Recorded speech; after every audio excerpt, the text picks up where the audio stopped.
Hi, welcome to Hamilton and Hazen, Behind the Mic.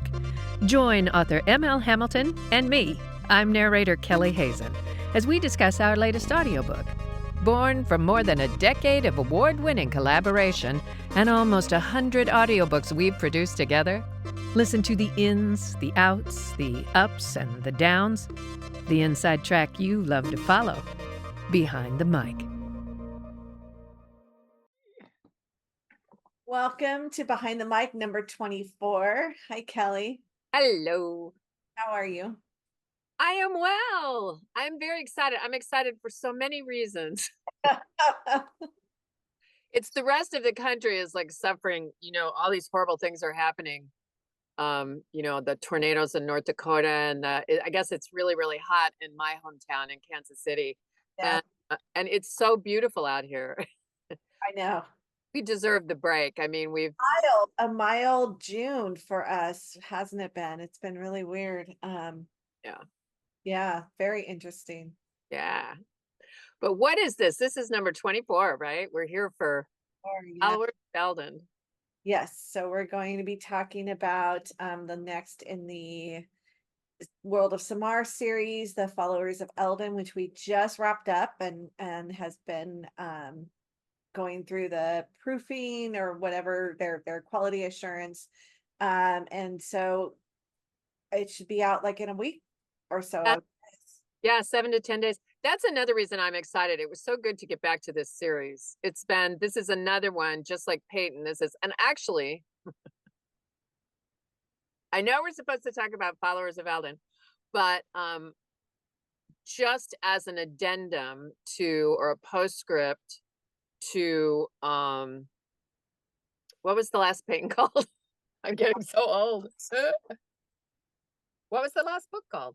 The Cross-Burning Case. Oh, that's it. The Cross-Burning Case. I was thinking murder in the what? Murder at the home kitchen? I don't know, the soup kitchen. Murder at the soup kitchen. Yes, the Cross-Burning Case. Peyton Brooks, FBI, Homicide Division. Yes. The Cross-Burning Case. There it is. There it book is. Number 3. Book 2. Book 2. Yeah. Anyway, I thought it when I was recording it, and then it was confirmed because the reviews are starting to come in, and some of our biggest fans are starting to say that they think the Cross-Burning Case is the best Peyton Brooks of them all yet. Yes, our reviews are just off the charts for it. Have been just such a delight to see the response of it. I don't know about you. I don't know how you feel about this, but I'm always anxious when we submit a new book that, have I lost my touch? Have I gotten stale? And I always worry this. And then see the reviews coming in for this one have been just so affirming and exciting. And what people are saying, just is delightful. So yeah. Now, my doubt always comes right before I start recording. Never when I'm finished, because usually by that time we've just, we've done everything. It's fallen into place. It's fallen into the groove. And yeah, but it's really, I mean, it's so well received and it's very exciting and people are very excited about it. And so I just thought it would be interesting to, I wanted to touch on that, because another thing, one of our wonderful fans, audiobook fans, commented that she has this real, it's like what? God. Her I loved it was a book hangover. Yes. That was such a brilliant way of describing it. Yeah. She mentioned that she had a book hangover. That was good friend of ours in India who is a member of the Storyteller Review team. And so she's been with us a long time. She's read them all and listened to them all. And yeah, tell about the book hangover. So she said, what did she say? Because I have it. Hold on a minute. It makes her excited for the next one and then very sad that she's got to wait. Yeah, here it is. So she said, moment of truth. I actually hate it when I get to the latest book in the series to review, because that means two things. One, I'm going to have to wait again for the next book, and two, I'm in for a book hangover. But I emailed her back and I told her, I said, well, the good news is you're not going to have to wait as long because Miss Thang is now a full-time writer. Yes. So that's very exciting. And what is and you're working on the next Peyton, right? Yeah, I'm working on the Fallen Veil, which is going to be an interesting one for us. It's from the early cases, and it's a little bit of a departure from our typical Peyton. There's a little bit of a mysticism surrounding this one. Ooh. So I'm interested to see how it is received. Especially since the whole point of the early cases was to sort of put the accent on the procedural, right, on the police procedural. On the police procedural, but Just facts, ma'am. yeah, but then there's this other element that comes into it that is going to be interesting to see how it is received from our viewers. But the funny thing about it is, which our viewers probably know, is it's based on a real case. So the mystical parts of this were actually part of a real case. So that's what's kind of fun about it, is that none of this is made up by me necessarily, because it was all part of that real criminal case. So You know, I've started it's different when I read the papers, and I'm just taking notes so that when I do my summary, when I post on YouTube, I remember, because today, this is crazy, the words are really hard.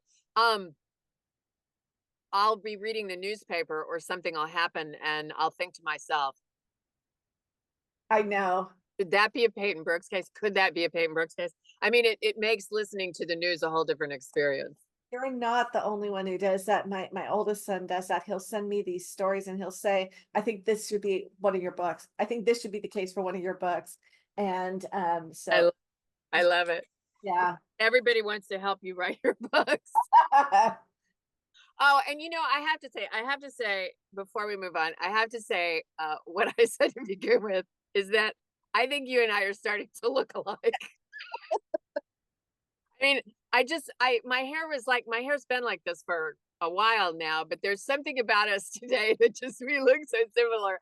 And I likened it, and you said, I think if you want to repeat what you said, but it's like, we're like an old married couple. We're starting to look like each other. I said our relationship had lasted longer than my marriage did. So maybe it's true. We've both got the florals going on, and This is actually an animal print. oh, okay. I got it. But still the same colors. It's in the same family. This is crazy. Okay, so World of Samar, Followers of Eldon. It was so good to be back with this series. It was left Peyton, and you leaped right in, I think, right? Wasn't that the very next book you did, was the Followers? You went Yeah. right to it from Peyton. Yeah. How is that a hard transition to make? Because it's so different. You're going from, a murder mystery to a fantasy. No. No, it's no, because I think it's because we're so deep into both of these series. Yeah. And I think the thing that was the main thing, it's like, and I think I shared this with you, I may have even said it before on another Behind the Mic, but I kind of, like, from January until June, like for 6 months, I haven't really been feeling like recording, and it's been like pulling teeth to make myself work. And I've worked, but it's always like, oh, okay. And that's part of, with World of Samar, that's all, that's still back catalog for you. Amazingly, we've been recording audiobooks for 10 years now together, and or something like that. And no, 6 years, 7 years, 6 years. No, it's been a long time. 2018, I think. I don't know. Yeah. I don't know. It's been a long time. And and we're still trying to finish your back catalog. You know, and that's the thing about World of Samar is that I can whip those out. I don't have to wait for you to write them. They're already written, you know. Yes, right. But and so I'm recording those kind of when I feel like it. And I just wasn't feeling it. And then all of a sudden it was like, and it was after it was getting back to Peyton that was so great. It just energized me. It made me feel excited. Can you hear that? Oh, That it's Claire. oh, is she crying? She's howling. Claire, it's all right. Oh, does she want to come down? Daddy went to work, and so now she's up there by herself. No, no. Never does that. She never does that. Anyway, yeah. So it's I can record those whenever I want. It's really great to do that. Our first audiobook, Murder on Potrero Hill, in 2013. 12 years. 12 years. Oh my God. Yes, Oh my God. that's amazing. That's amazing. Did you hear that? Is she still howling? She's gonna howl through this whole thing. You need to go get her. No, she's fine. The door's open. She can get in the backyard if she wants. She got like this big piece of fish skin to gnaw on before Bruce left. Bruce only just left, like right before we started. She's fine. So, I don't know if our listeners know, Claire is a husky. She's a Siberian husky, right? And a big baby.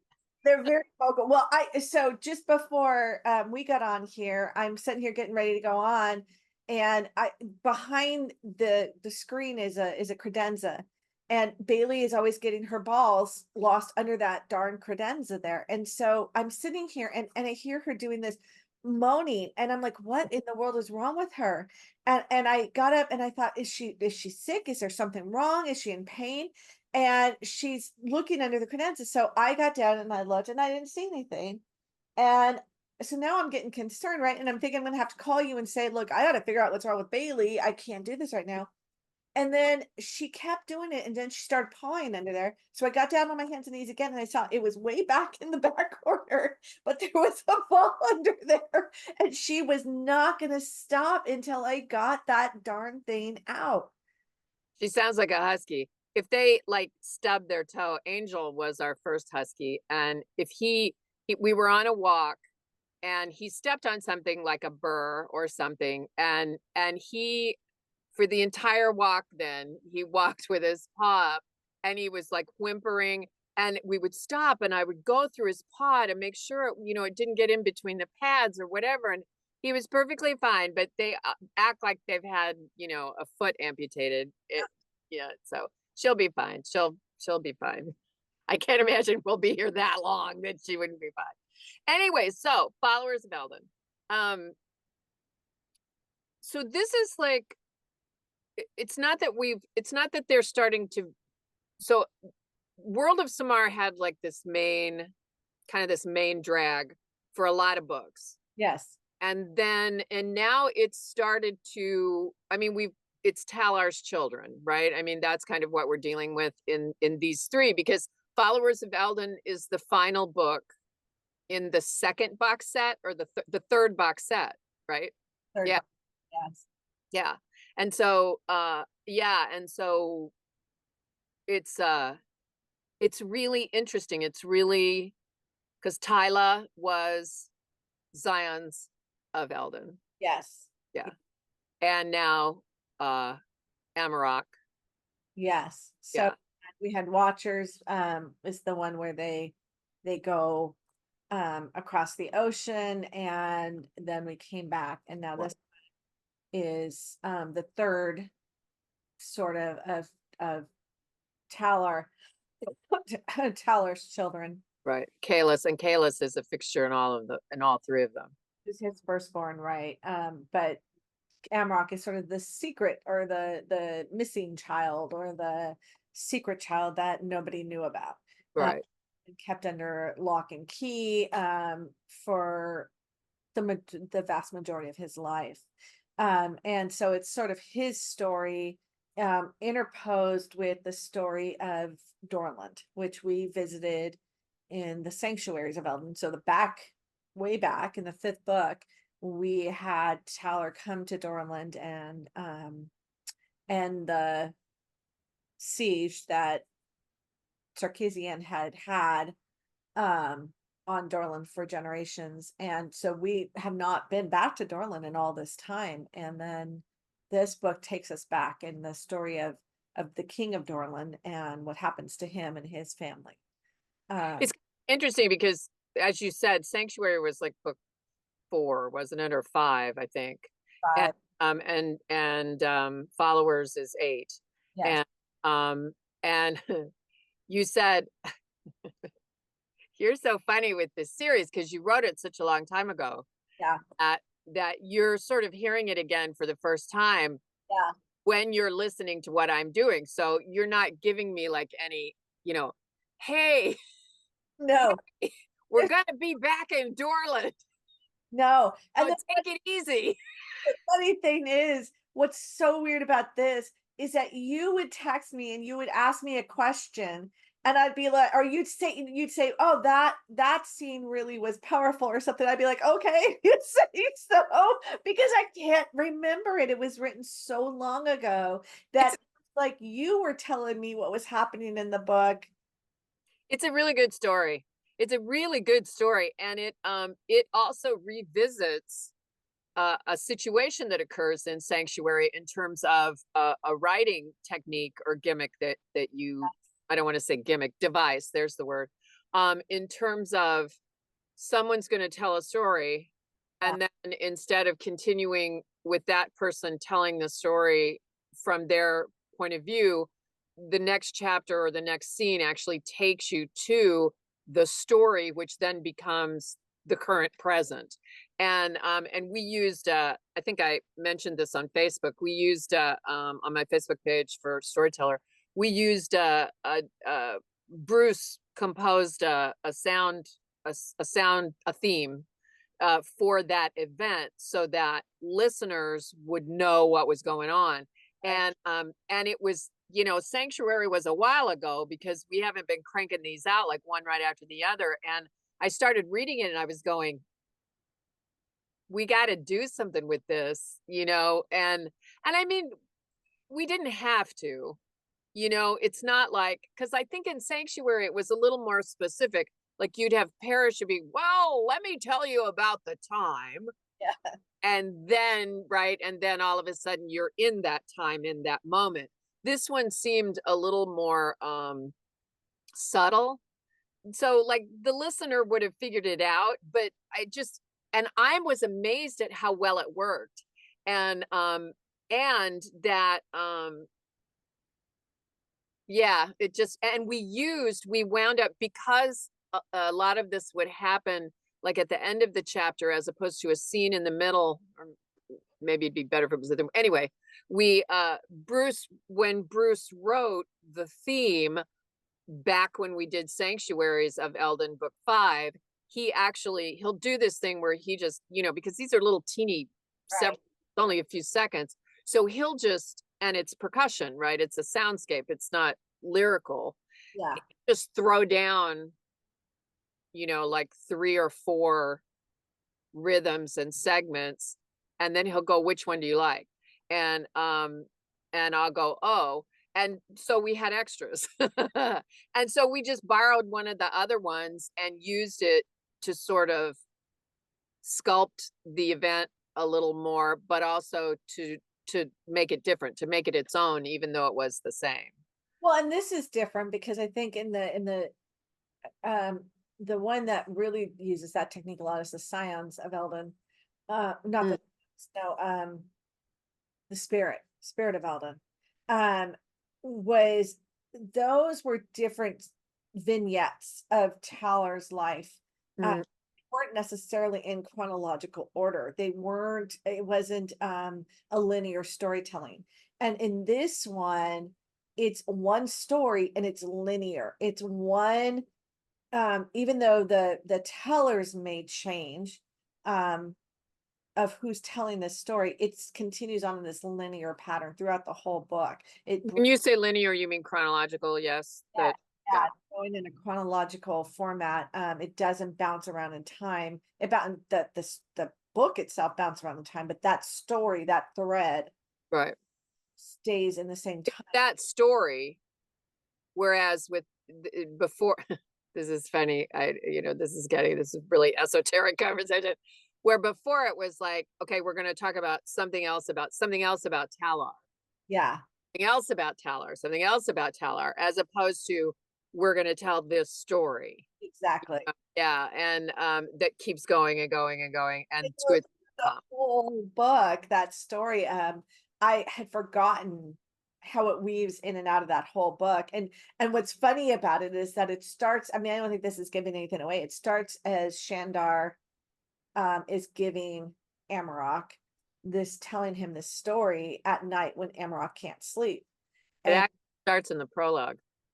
yeah, okay, yeah, it does. Um, Was the other thing about it, right? You actually start the book with this. right, you're right. That's part of the big reveal, is that when you realize Yes. that story, or if you realize, you figure out how those two things fit together.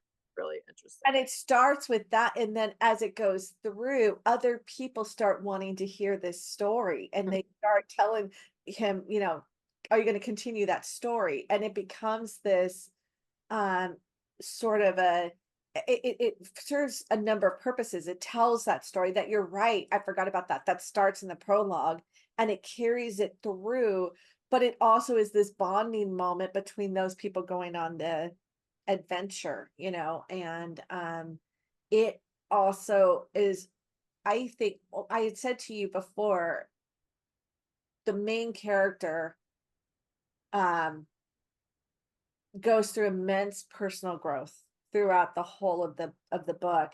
And I think that story itself is part of that personal growth, helps him on that way of developing into a more three-dimensional person. Absolutely. And the acceptance of the people around him, the ability of the people around him to understand because of that story. Yeah.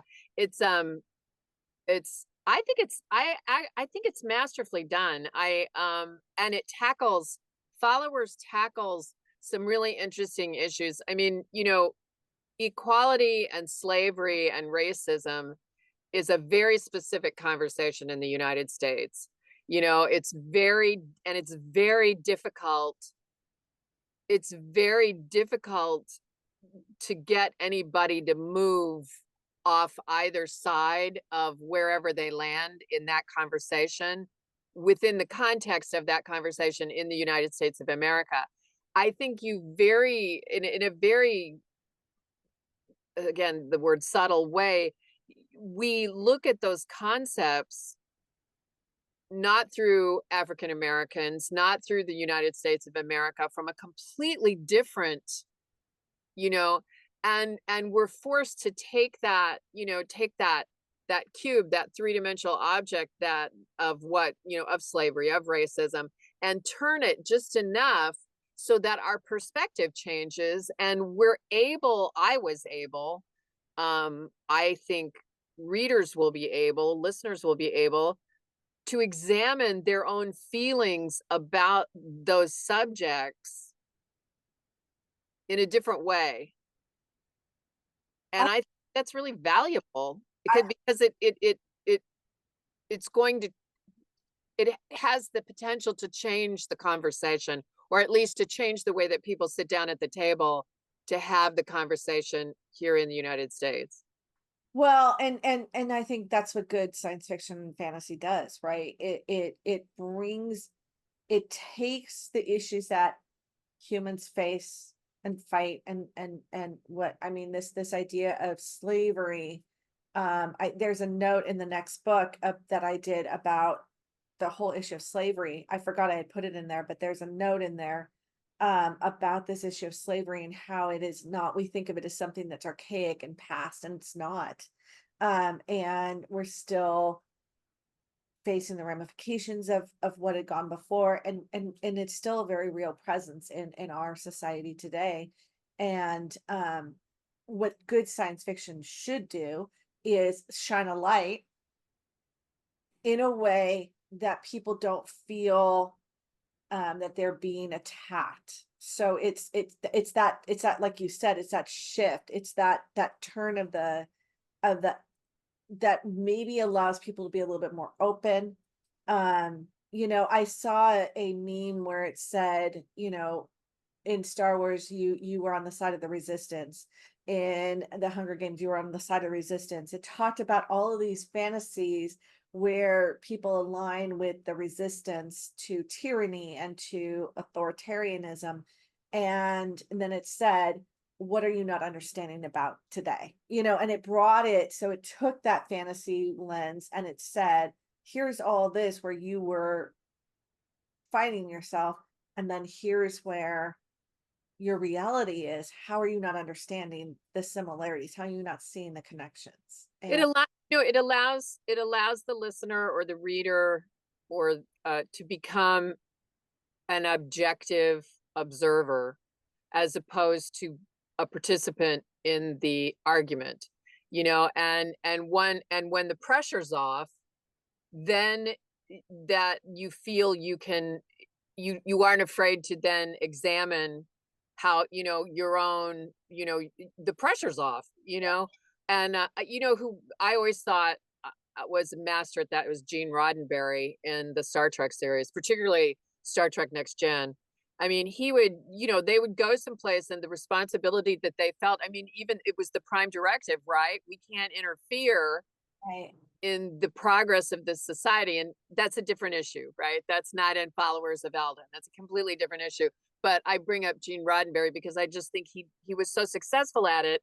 Did that very well and made people look at issues of race and issues of capability and issues of diversity, in responsibility. Yeah.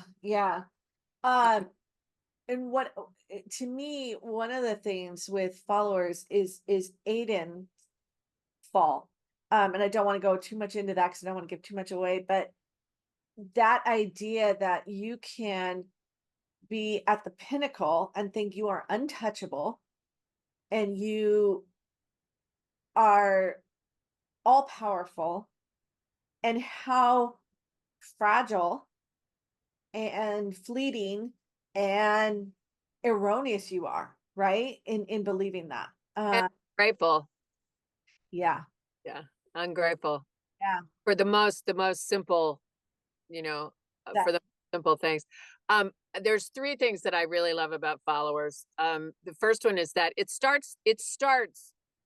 reads like a fairy tale, at the beginning. And I believe that you can get a flavor for that if you listen to the retail audio sample on either Audible or Amazon, because that's what we use for the retail audio sample. But it starts out, you sort of start out and it's like, wait a minute, you've got the book and you're like, let me check the cover. Is this, I mean, it has a very different feel as we launch into it. And which was fun. It was fresh. It's fresh. And then the other thing I thought was really fun about it is, and again, goes back to the idea of this being book 8, and we met Dorland in book 4 or 5, is I chose a particular dialect based on the name of the first advisor, Lyle Vito, because that was the first character we encounter when they reach Dorland in the previous book, or the prior book, Sanctuaries, right? Yes. Yeah. And Sanctuaries of Eldon. And so I chose a dialect for that race of people. They're also way on the other side of the planet, or the country, or the continent, however you want to break it up. And so we get back to, and then it's been a break, right? So I was like scrolling through I think, what did I do for that voice? And I'm like scrolling, and I find Lyle Vito, and I listen to the sample, and it's like, oh, okay. So now I have this whole book and all these characters where I have to sustain this dialect, and they're talking to all these other people. And it was almost as bad as having to speak Russian. But I did it to myself because you didn't tell me. That was when we did Sanctuaries. You were like, oh, I really like what you did with the Dorland accent. And that's really good because they're going to figure in really importantly in the future. And I'm like, Uh, yeah, it was so good. I loved it. I loved um that accent, and then the other one that I told you about, we talked about, was the character that I said, really grew over the time. His tone deepened. It deepened, and it got richer as it went on, which followed his story arc so perfectly. And I don't know whether that was a conscious choice of yours or it just happened because the character himself became more relevant. But I noticed it as I was listening to it, and I thought, this character doesn't sound, he sounds the same. That's not what I don't mean, like he doesn't sound the same. He sounded the same. It's just there was a richness and a depth to his voice as he became richer and more deep throughout the book. And I thought that was really an interesting. I think that's in your writing. I mean, there's not a lot of choice. I mean, just in terms of his ability and willingness, the level at which he's able to right, based on how he's been raised and the way he's been living. It was written into his dialogue, into his, but yeah, it's and then I've always said that Talar is my alter ego, and so getting to revisit him a little bit is always interesting because I don't want to say too much about that, but I never felt compelled to make that choice with Tyla or Kalis. It's just Already by circumstance more serious, more older than their years, because of their circumstances and what they lived through. Well, and in completely different, I mean, this kid at least was in a similar circumstance that his father was. Yeah. I mean, in terms of where he came from, where he was brought up, those two wound up in completely different kingdoms. Yeah, they did. But his life, out of probably all of them, though, he was the most sheltered and the most protected and the most denied. I think for his childhood was probably fairly idyllic, right? Because everybody catered to him and protected him and shielded him. Where compared to Kalis and Talar and Tyla, who were always tormented and sought after, he was able to sort of flourish and but it also stunted him in grave ways. I want to say I have two questions. One, some of the writing, I thought that the way you handled these serious issues of the ones we just touched on, of being how hard and far one can fall, and that we make that fall with the King of Dorland and watch him handle it. And I think it's very interesting and telling and soul searching, and just with the issues that you cover, the way that you weave them into the storytelling, but at the same time lay them out in front of us as part, I mean, this stuff's going on right now, so hey, but chapter 9, I remember this. Chapter 9 was it's just so beautifully written. It's so lyrical, it's romantic, and it's just gorgeous, and it's two people falling in love in extreme conditions, and told from each of their points of views, again, subtly. It's not like there's a big gear change, and unable to communicate. And yet, because of their sharing of these dire these dire circumstances, and it's just beautiful. It's just beautiful. I mean, and it's the writing. The writing is beautiful. It was a pleasure to speak. And, you know, and so I just wanted to throw that out there and I say that a lot, but you know, then there's those moments where it's just like, I'll finish narrating something that was particularly just fluid and specific and no extra words, just enough, you know, and it was a pleasure. It continues to interest me because when we get into situations like this and we talk, clearly you've made up your own language, you know, with these names of your own world. Let's put it that way. I mean, everybody speaks English except a couple of species that we've encountered. But oh, well, we'll talk about that in the next book because somebody's coming to visit. But so how often do I get the pronunciation the same as you? Because you've never forced me to pronounce anything like Nazarian and the Nazaire, and then you'll say it and it'll be like, or Eladra, Eladra, or Eladrin, or you know, and then you'll say it. We'll be talking about it, or be like, what's going on, or how are we supposed to do this part? And then you'll say it, and I'll go, wait a minute. Yeah. You know, doesn't it throw you when I don't pronounce it the way you have always heard it? no, because it's funny because whenever you do it, and I always think, oh yeah, that's how that should have been pronounced. So I don't, none of them, like, yeah, my dad, oh God, love my dad. He hated the names. They were just so difficult for him. And he hated the names. And he was always at me and I've told this story before, he was always at me just to name somebody Bud. And so as later books came on, I started trying to simplify the names a little bit because some of them at the beginning were quite difficult to say. And so when I hear you say them, I'm just like, yeah, that's how that should have been said. That's how that is pronounced. So it's not, I don't have, I think the only one I think I told you about, which was Talar. That was the only one I think I said. That one to me has to be pronounced that way. Yeah, and I never heard it any other way. Yeah, and I don't know how you would have said it any other way, but that was the only one to me that was significant. Taylor.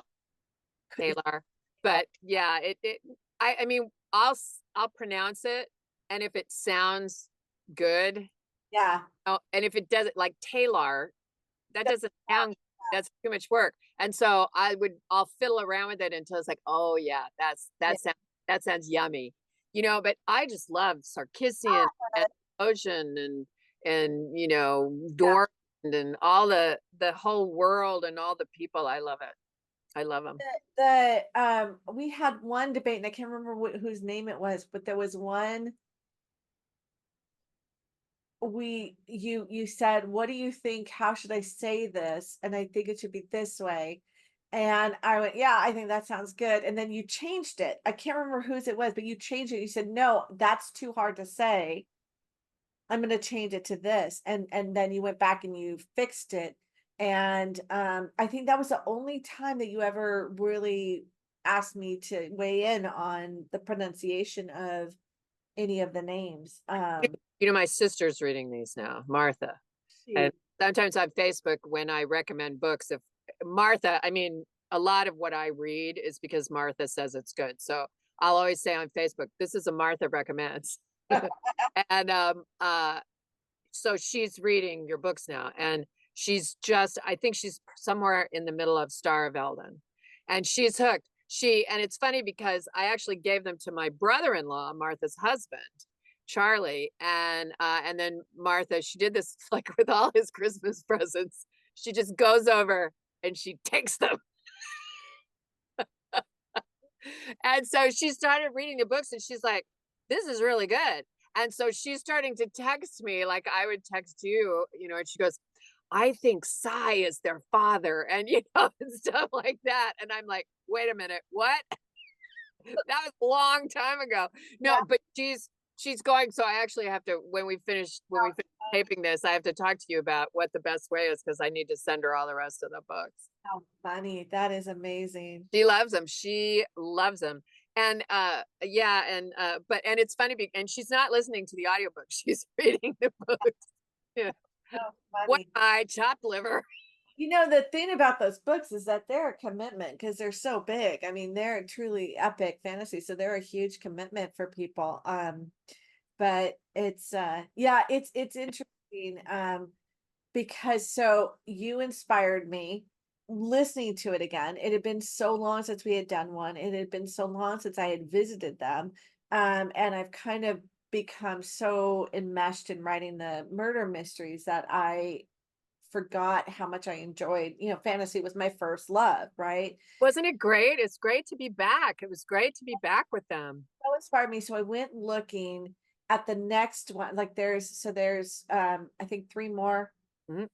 that we need to do. And then, but I have parts of like 25 of them written. And so I went back and I looked and I thought, well, what's the next one and the one after The Fugitive that is the last one that's published so far?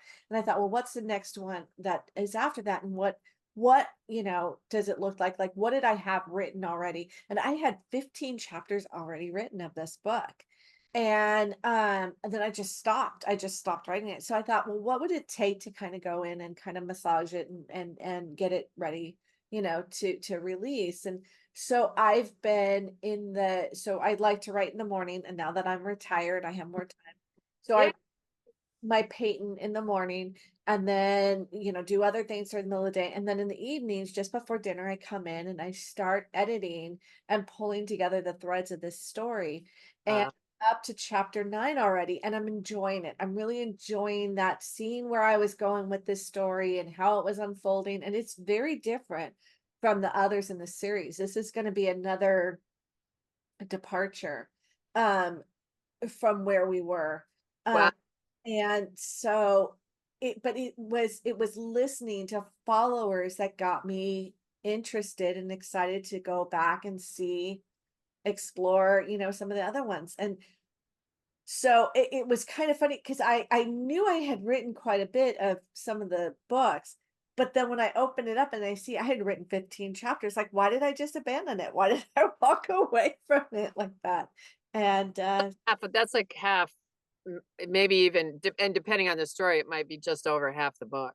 it's a little bit more than half the book. Yeah, that's amazing. Yeah. Yeah. So what's next? So Fallen Veil is our next book that will be out, and I think we're talking about August. I think we're looking towards August for a release day. Mm, Knock on wood. yeah. And so then after that is our very important finale to our Zion Sawyer's series.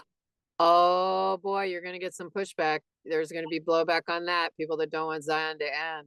I know. That'll be a ton. Oh, that's a good little cozy mystery series. Yep, But it'll open the door for exactly. other opportunity. Yeah, which we've already, I think you and I have already talked a little bit about where to go with the cozy mysteries next. And so we have a plan. So it's not the end of the cozy mysteries, it's sort of the end of the Zion. Of an era. Yeah, but so we'll finish off, hopefully we'll finish the year off with that. And then of course we always have our Christmas mystery that will be out too. So Burning Cross. Cross burning case. That's right. I called it that in the beginning. I know. I don't know. The Cross Burning Case. I love that book. Followers of Eldon. Fallen Veil. Yes. Box set. World of Samar. Yes. Book 6, 7, and 8. And hopefully Apostles, if we can work that one in at some Well, I said I was going to finish that series this year, but at least definitely Apostles, Christmas Mystery, and Last Zion. That's 7 audiobooks. That's better than we did last year. We did 6 last. which I think 6 is amazing, you know. It is amazing because I didn't feel like recording and you weren't writing because you were trying to drag yourself by your fingernails through your last year of teaching. I couldn't believe it when I realized we'd released 6 audio last year. Amazing that we did that. So yeah, so super excited. And then everything's coming up roses. I know. Yeah. The audiobooks have just been the stellar standouts this year for us. Just amazing what we have, I think, cracked into the upper levels of sales. It's just been amazing. So thank you to our listeners always. You are amazing and you keep us relevant and you keep us wanting to create. And yeah, I think who knows what the future holds. I mean, you and I have talked about so many things about doing seminars online or Facebook events where we can meet with fans and actually answer questions and be in real time, or even just, like take questions, be in real time. And I mean, I really think that every end is a new beginning. Right? It's going to be so great. Yeah. All right, lady. Well, it's time to kind of close up for our Sunday night. But it was always a delight to talk with you. I know. Talk books. And Claire's probably waiting for you to come upstairs. She calmed down, so she also is do a walk. So that's what this is. Well, there you go. That's you don't break routine with them. That's why I was 5 minutes late, because if we don't eat at 5. There's hell to pay. Hell to pay, yeah. Or howl to pay. Howl to pay. All right. Take care. You too. This is Behind the Mic, number 24. The Eldon. Bye, Kelly. Bye-bye. Thank you for joining us for Hamilton and Hazen Behind the Mic. Visit authormlhamilton.net and kellyhazennarrates.com to join our newsletters for more insider news and views. Today's episode is sponsored by Phoenix Publication Services, PPS, Digital Shepherds. Let us ignite your writing goals.